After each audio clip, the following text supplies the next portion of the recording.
Hello mga kalas, isang masayang araw sa lahat. Dito na kami ngayon sa kabilang pirto dito sa Venezuela mga kalas, dito sa Maracaibo. Galing kaming Puerto Cabello, tapos na kami magdiskarga doon. Tapos dito na naman kami mag-loading dito sa ibang pirto ng Venezuela, dito sa Maracaibo. Loading kami ng ano mga kalas, clinker. Yun mga kalas, oh. Yan yung clinker mga kalas, oh. Yan. Barge mga kalas, by barge. Dito kami ngayon sa Angkorahe. Dito sa Maracaibo. Sa Angkorahe nag-loading.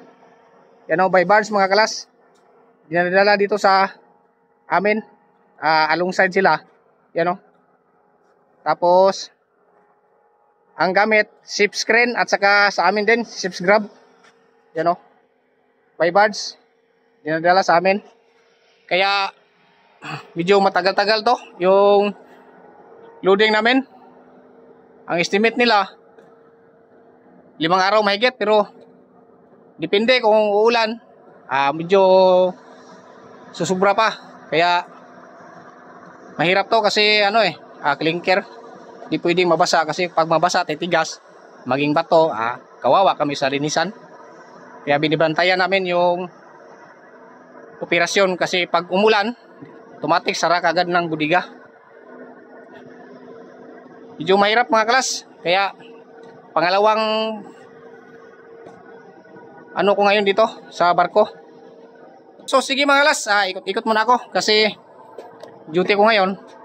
Ikot-ikot lang, bantay-bantay lang sa kuberta kasi maraming istipa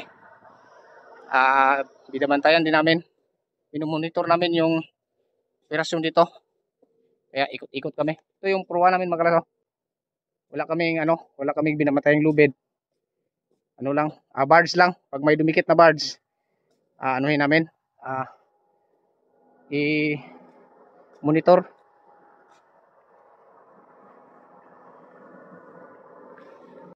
So sige mga kalas, hanggang dito na lang muna. Maraming salamat.